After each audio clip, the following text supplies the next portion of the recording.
Welcome to the Experience of the Soul podcast with Cynthia Alice Anderson, a weekly show helping you grow, prosper, and evolve. Today, episode 372, Prosperity for You, Give It Away. And now, Experience of the Soul. Hello, my friends, and welcome to the Experience of the Soul podcast. We are so happy you joined us today for the show. My name is Cynthia Alice Anderson. I am the host, and I'm here in my studio today with my producer, who is the ever-talented and supportive producer, Mr. Sean Kilgore. Hello, everyone. Thank you so much. Welcome to the Experience of the Soul podcast with Cynthia Alice Anderson. This is episode 372. We are continuing with our Prosperity for You series, of course, based on Cynthia's book, teaching us how to live a more prosperous life. Today's episode title is Give It Away. We want to make you just aware that if you can check the show notes, there's going to be a link to directly purchase the book, Prosperity for You. And we want you to know that at the end of each day, there's a little special writing at the end of each day, correct?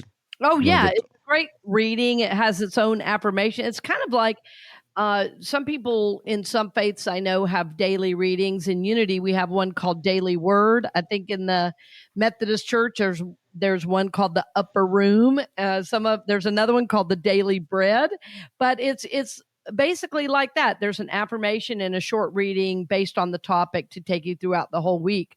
So like, since we are on part 2, Give It Away, all of them all of the readings are either about giving or receiving. So it's great to keep you on track and on topic, to keep the topic top of mind as you go throughout the week. Awesome. Yeah. So, before we jump into it, though, we want to bring you this week's edition of This Week in Spiritual History, where we, of course, pause to remember some meaningful moments from around the globe that really still speak to our souls today. And this week, we kind of have a really unique mix of ancient wisdom, some cosmic energy, and a powerful reminder of what it means to be free. So let's start with something a little cosmic. Each year from July 26th through August 12th, there is a spiritual alignment known as the Lion's Gate Portal, and it peaks on August 8th, or 8/8. And I know you can definitely speak to this, but in numerology and spiritual traditions, this date holds big energy for transformation and spiritual awakening. It's said that the Earth lines up with the star Sirius and the constellation of Leo, which opens kind of an energetic gateway to higher consciousness. So whether you follow the stars or not, this is a great week to sort of tune in and really reflect and set some new intentions. Even just taking a few minutes in meditation or writing a prayer out on paper can really help you sort of realign with your soul's path. And we could all use a little extra clarity and courage, especially these days, right? Yes. Well, and that number 8, of course, is the infinity symbol. If you put an 8 on its side, that's the infinity symbol. So 8/8 is a powerful symbol. And if you don't know anything about astrology and this is brand new to you, do some reading. And what I think you'll find is we're not controlled by the stars, but like everything in creation, we are influenced. And so I find the study of astrology and astronomy quite interesting and fascinating, because you will see different aspects of your journey. Like many of us study what our signs, what sign were we born under, the sign of the zodiac.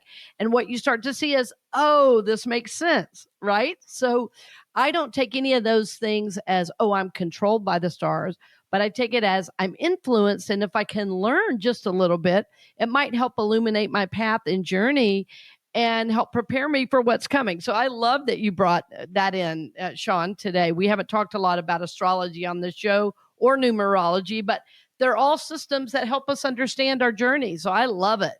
Yeah, me too. I think it's really interesting. And just how the energies sort of line up, It's really cool. So let's continue with August 6th.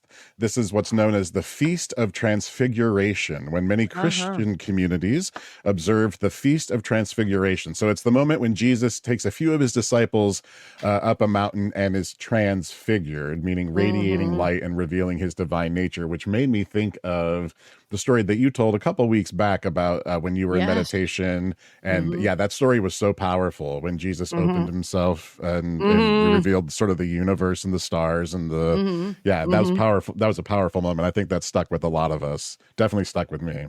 Well, So, and Sean, yeah, can I go just ahead. say one more thing Yeah, here? What please. was interesting too about all the stars and everything, think about Jesus's birth was announced by a star. You know, so it's interesting that in some Christian circles now, like the idea of astrology or astronomy even is like, oh, well, that's, it's devil's work or whatever. It's like, what? That's a star announced Jesus's birth. Okay. So just don't Yeah. miss that. All of creation is connected to the Christ. So it's a Yes. wonderful reminder. Yeah. So this is a mystical moment and one that reminds us that Mm-hmm. spiritual truth is often revealed when we climb to a higher perspective.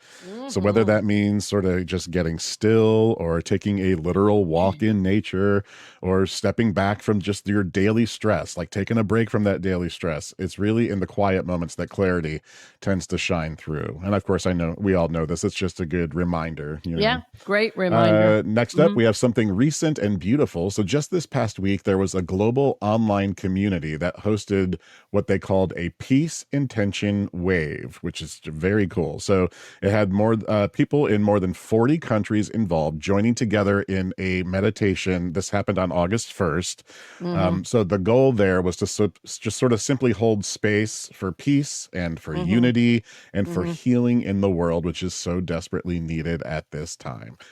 Always has been, but we're really seeing a huge need for that now, I Oh, believe. absolutely. Well, and I'm planning an event around September 21st, which is International Day of Peace as well. We'll be doing something at Unity of Daytona Beach, and I'll be leading some meditations around that time. It's just a great reminder, for all of us to remember that it is our consciousness and our shifted consciousness that creates the peace that we want. And our leaders simply are reflecting our own consciousness. Yeah. Mm, yeah. Yeah, Yeah. important. So, of course, this event, it didn't really make any big headlines or anything, but it doesn't Yeah. really have to, because sometimes the most powerful shifts happen quietly, right? Amen. But we want you to know, if you're feeling overwhelmed by world events, just Mm-hmm. remember this: you can still be a part of the light. Even a short prayer or a loving thought has ripple effects beyond what anyone can see. Finally, just for fun, August 10th is National Lazy Day. Yes, that is a thing. I think I need to participate in that one. I've I totally know. forgotten that. Wow. Yeah, I intend to celebrate. That's this coming Sunday, August 10th, National Lazy Day. So, after all the deep inner work that we are all doing, a little rest is holy too. We need to remember that, whether it's a nap, a long bath, or just staring out your window with no agenda, no plan whatsoever. Just give yourself permission to take it slow one day this week. Well, I mean, even God rested, the Bible Right? says. Right? On that seventh day, right? That seventh day. Yeah. Yeah. So we're going to leave you with something to think about. What are you ready to harvest in your life, and what still Mm. needs a little more tending before it's ready to bloom? And with that, Wow. my friends, yeah, go ahead. Go ahead. No, that was perfect. That's all I was Sweet. thinking. Oh, awesome. Awesome. So let's go ahead and jump into our episode 372 for today, Monday, August 4th. Prosperity for you. Give it away. Give it away. That song. Give it I away. know. Give Give it it away, give it away. away, give it away now. We like to have fun. Well, friends, I love prosperity, and I love the way these principles put me in the driver's seat of my receiving. And it is so important to be co-creating our life with God and participating in our own soul's growth and evolution. And I have to say, I'm extra excited because I've had some wonderful connections lately with old friends. I just had a connection with a friend who I've known for over 20 years. And I don't mind telling you her name. Her name is Lynn Barrett. She's not only a therapist in private practice, she also teaches courses at the Center for Enlightenment and is a licensed Unity teacher. So I recently spoke with her, and I just got so re-inspired. And I was sharing with her today that, because it had been several months, and I said, Lynn, it really touches my heart every time we speak, because I'm re-inspired about my own journey and the power I have to choose. And we just had beautiful connection and sharing. And she is such a dear, dear soul. And friends, I think all of us in today's world can forget how much power we have. And I feel so strongly part of my job and purpose, like part of what I love to do, is give that power back to you. Last month at Unity of Daytona Beach, and including in some of the talks this month, even, we're studying a book called The Power of One. And it's all about understanding that everything we see in the world is a reflection of the predominant consciousness. So what we're doing here in this one little podcast, and it is little. I mean, it's little in comparison to, the grand scheme of things, but it is not little in that we are taking charge of our consciousness. And that's exactly what we're doing with Prosperity for You. We're saying to ourselves, where am I now? And where do I want to be? And this, again, I want to reiterate, puts you in the driver's seat of your receiving. We talked about the last couple of weeks. Well, the last 3 weeks were really about learning that we have the power to manifest, and then consciously creating that energy, that consciousness that we want in our life. And we discovered that our consciousness is what Charles Fillmore said was the sum total of our thoughts, feelings, beliefs, sensations, knowledge, ideas, and that we can consciously co-create that, and that to have something new, we have to learn to change. And that was last week, right? Change. I love it. Bring it on, bring it on, bring it on. And to change, we must look at our thoughts and our feelings. The old idea that is very relevant today is thought plus feeling equals manifestation. In other words, when our thoughts and feelings are aligned, we are that much more likely to manifest good in our lives and in the world. And so what many of us are working on with this series, Prosperity for You, is money. We talk all about our spiritual journey all the time. And sometimes we forget that money is an aspect of our journey because, why? Well, because money is energy. Our belief in the power to manifest is a belief in God, a belief in God's power. And so what we're seeking to do is align ourselves with the good that God has for us. That's part of the shift in consciousness. It is believing that we're worthy. It is changing our thoughts and feelings to match that higher vibration of goodness, of wholeness, of peace, of abundance that God has shown us. So this week, in the idea of give it away, we are really talking about a spiritual truth. It's really one of the highest spiritual truths I know, which is that we live in a universe that is based on the law of cause and effect. And what I mean by that is that this is a universal law. It doesn't even require our belief. But as we believe in it, if we can allow ourselves to believe in it, we are that much more powerful in our manifestation and creation. So the law of cause and effect can be described this way, and I'm going to read a scripture to you. This is from Luke 6:38. Give, and it will be given to you. A good measure, pressed down, shaken together, and running over, will be poured into your lap. For with the measure you use, it will be measured to you. In other words, as you give, so too shall you receive. Also another scripture. Now listen to this. This is from Galatians. Do not be deceived. God is not mocked, for you reap whatever you sow. If you related this to a garden, which in many ways our life is a garden, right? We see the fruits of our labors. And if we were planting a garden, if you planted squash seeds, you would get what? You would get squash. You don't get watermelon if you plant squash seeds. So in our thoughts and feelings, I want you to think about it. If we're depressed all the time, if we're angry all the time, if we're anxious all the time, it's hard to manifest goodness, wholeness, and abundance because our thoughts are out of alignment. And so today is learning to give, knowing that as we give boldly, with clarity, with peace, with assurance, then what we're going to get back is that same energy. And not only is the law of cause and effect taught in our own scriptures, it is a very ancient idea. The oldest religions in the world teach this. So, whatever level you give is the level you receive. So, that giving and receiving is basically one idea, not two separate ideas, even though we think of it that way. So, as we give, so too shall we receive. And in my own journey, when I learned about the law of tithing, when I learned about forgiving or clearing out physical space, I just decided to try it to see, is this law really so? If I align myself with this law, if I start to tithe 10% of all I earn to the place of my spiritual feeding, will I receive tithing and abundance back? And the answer is yes, I have. So much so that I've written books on it.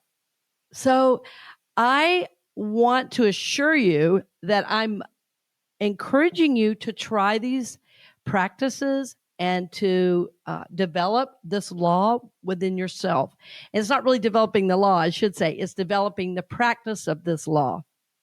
Because what most of us are doing is giving unconsciously, meaning we're giving not aware that we're going to get what we give out. So what we want to do is be conscious in how we give. And that will help us both be ready for the receiving. It will also help us do what my friend Edwene Gaines talks about in her book. And she talks about upping our bliss quotient. And I love that idea of upping my bliss quotient.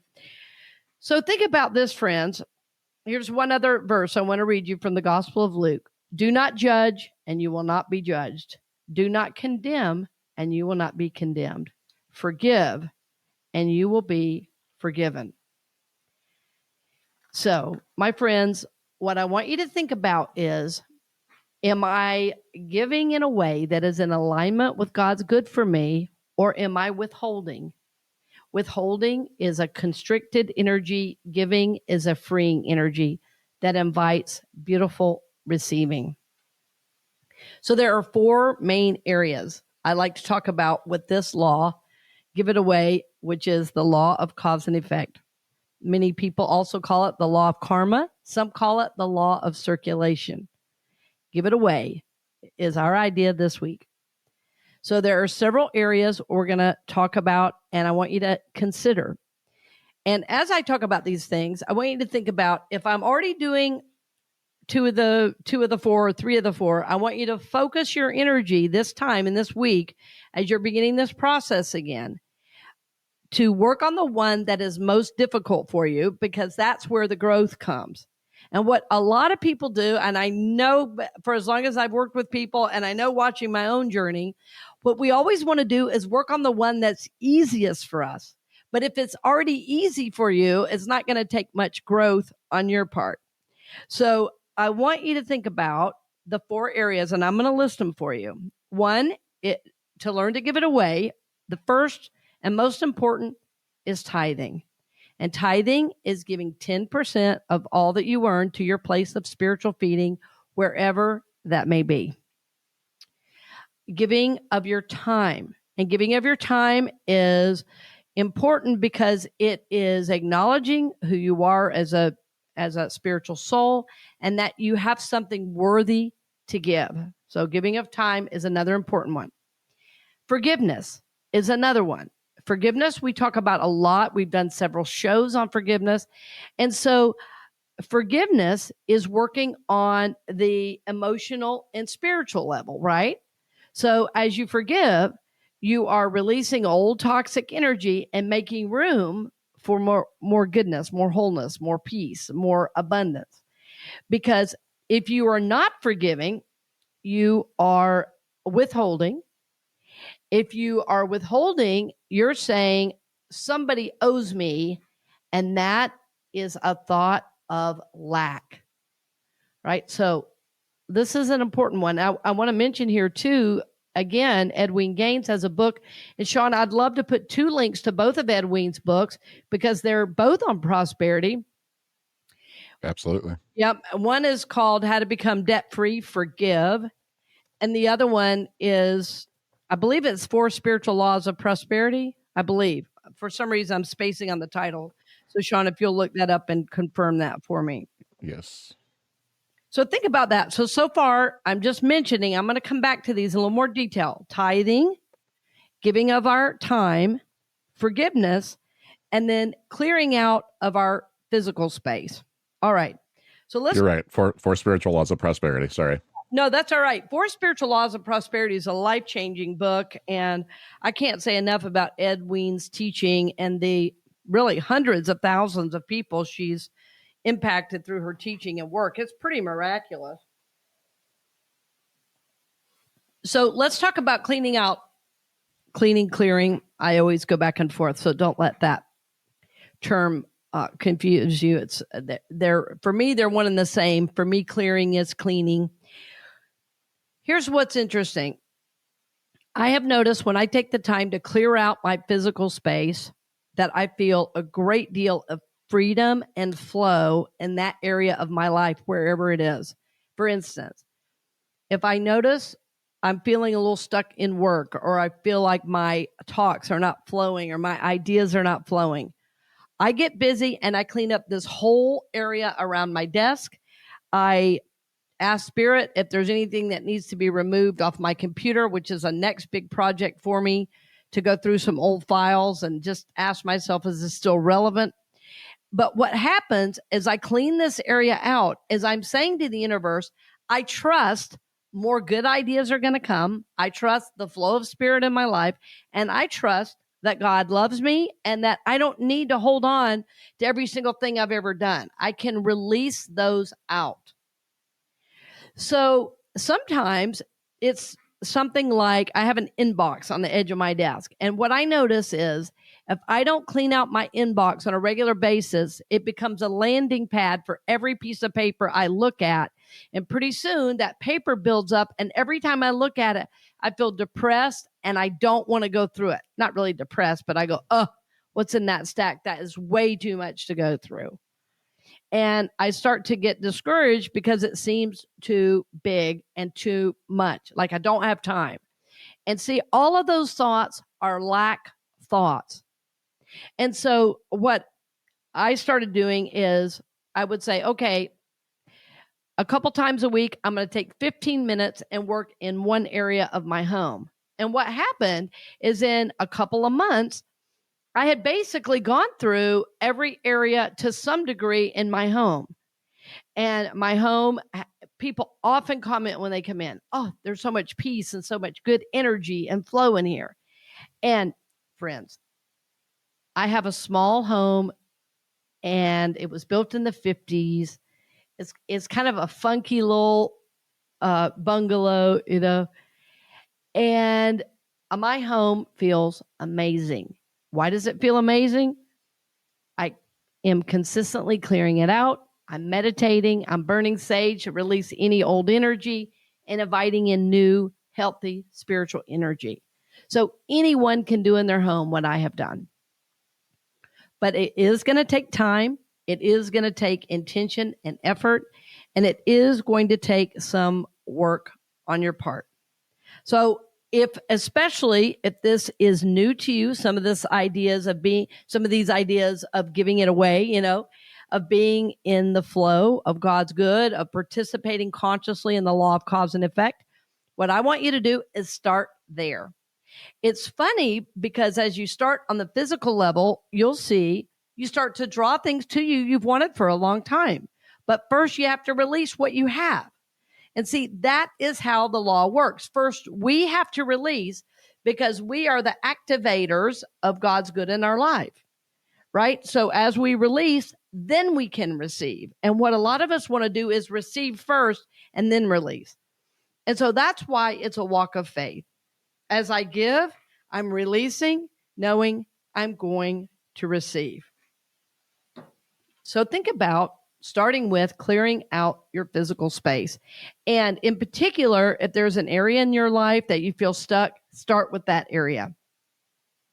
I want to give you one more example of this.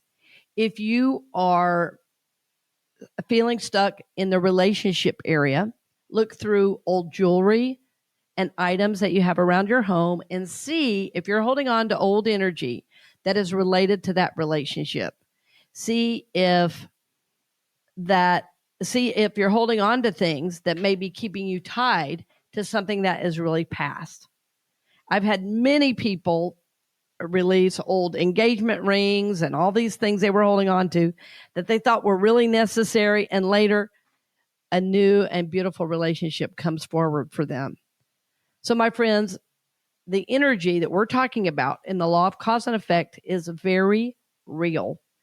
And my hope for you is that as you start practicing these more intently and more deeply, that you're going to begin to feel, the result of this. The next one I want to talk about today, and we may go a little bit of this topic into next week because this is a really big week in the book. I want you to begin to practice the law of tithing as you feel guided. I know a great many people listen to the show, and I've heard from people all over the world that the show has supported and helped them. And it's very, very interesting the number of people that give to the show, even though I know they're spiritually fed. So I also know that you have spiritual communities that you attend, that there are other people or organizations that feed you. And so I want to encourage you to give wherever you are spiritually fed. I give over 10% to the place of my spiritual feeding. My paycheck from my church, Unity of Daytona Beach, I tithe over 10% back into the operating fund of the ministry because I'm very fed by so many of the individuals and the board members and the prayer chaplains there. So I want to acknowledge God as my source in and through the spiritual community I serve. I also will tithe from time to time to other speakers or individuals that really bless my journey. As a matter of fact, I've tithed to my own producer who is on the show today. I have tithed to someone at the car wash that lifted me up on a day I needed a good word. So, my friends, I love to give my tithe to where I'm getting lifted, supported, and blessed. And so my definition of where to tithe is to the people, places, or institutions that feed my spirit. They remind me of the truth. They cause me to remember who I am. They lift me up on a day I need lifted. They remind me of my inner truth and that anything is possible with God. They remind me that I'm holy. Those are the places I love to give. So, my friends, I want you to think about these two, especially this week. The clearing out of your physical space, working in your home, office, or even your vehicle. The garage is another great one. I know, Sean, you told me at one point you were going to do a big project. Yeah. Right? Garage is always a big one. The garage is always a big one. Yeah, it is for me too, because my workout mat and everything's in my garage. So, and then the other piece is to begin thinking very, very intently and clearly about what has really spiritually fed me. And the idea of 10% I wanted to explain is that the word tithe actually means in Hebrew 10%. That's how we know it's 10%. The first recorded tithe in the Bible is where Abraham tithed to his teacher Melchizedek. And even today, the Jews are considered a prosperous people. I often hear it in the negative, but what I see that as is a positive, that as a practice for the people and the religious practice is to give to your spiritual home. And even today, I was talking to a friend of mine who is Jewish, and she said, well, even for the high holy days, we pay for our seats because we understand that to be in a spiritual community, there are expenses associated, and we want it to be there so that when we go to get our spiritual needs met, we can be met in our spiritual home. And I said, what a beautiful way to think about it. That as I give to my spiritual home, it'll be there when I need it. And I need it now, so I want to keep supporting it. So I love, love, love this idea of tithing 10%. So that idea of 10% is right out of the Bible.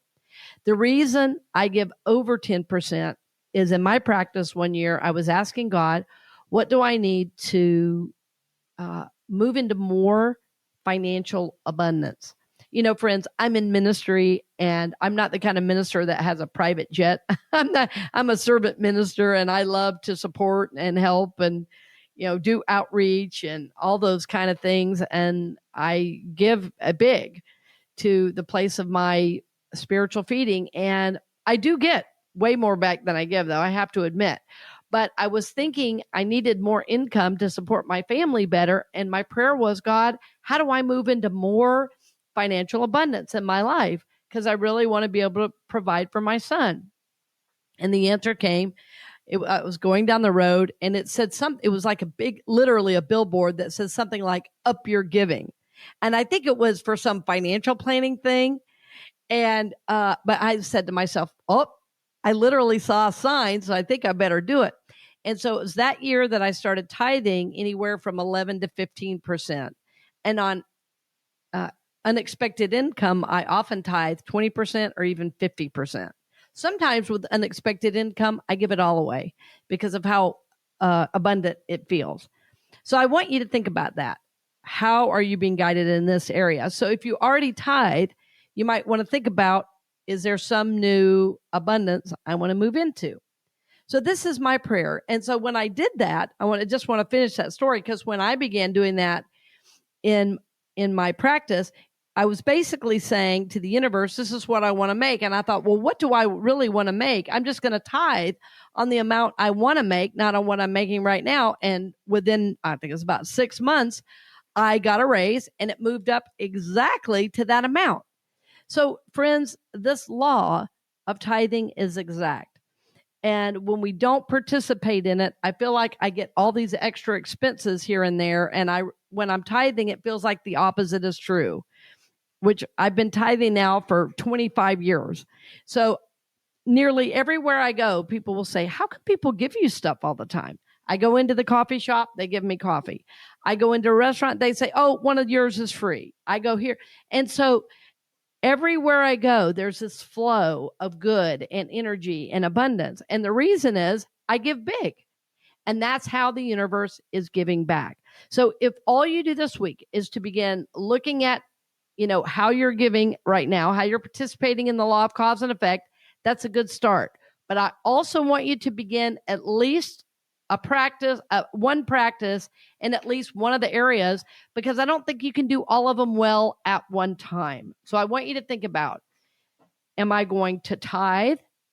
Am I going to give of my time? Am I going to forgive? Or am I going to clear out my physical space? And as we go through this process over the next few weeks, like next week is on gratitude, so you'll be able to continue these as the weeks move on. Tithing is a practice that you don't do for 1 week or one paycheck. My suggestion is that you tithe for 6 months and see if that practice increases abundance in your life. What I can assure you of is that it will. As you believe, as you move into alignment with God's good for you by giving to the place of your spiritual nourishment, God and the universe absolutely give back. So my friends, I hope you will give it away in a powerful way, because it puts you in the driver's seat of your receiving. And I want to remind you of these scriptures we read at the very beginning of the show today. Give, and it will be given to you. A good measure, pressed down, shaken together, and running over, will be poured into your lap. For with the measure you use, it will be measured to you. And from Galatians, do not be deceived. God is not mocked, for you reap whatever you sow. And then finally, again from Luke, do not judge, and you will not be judged. Do not condemn, and you will not be condemned. Forgive, and you will be forgiven.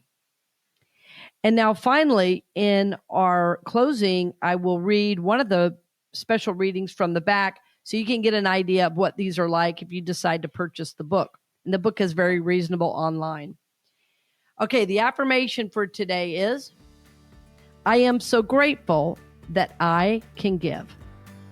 I am so grateful that I can give. Today, I know that everything I have is from God. To share from what I have been given is a blessing.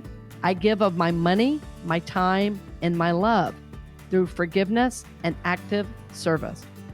I am a giver. As a giver, I am also learning to receive. I am open to my good. I am so grateful that I can give. I am guided and guarded by the Holy Spirit. I am loved. I am safe. I am blessed.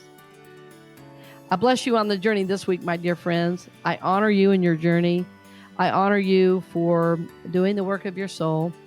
And I hope you'll take time for you. And in addition to all the soul work, as Sean said, have a happy National Lazy Day. And we're supporting you in consciousness as you do this important work. I look forward to seeing you next week. We hope you've enjoyed this episode of the Experience of the Soul podcast with Cynthia Alice Anderson, helping you grow, prosper, and evolve. This podcast is made possible because of listeners and viewers just like you.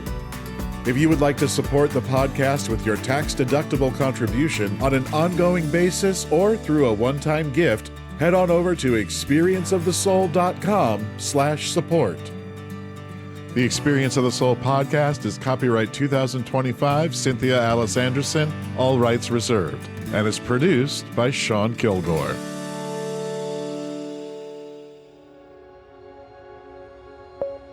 A production of the Soulworks Group, Incorporated.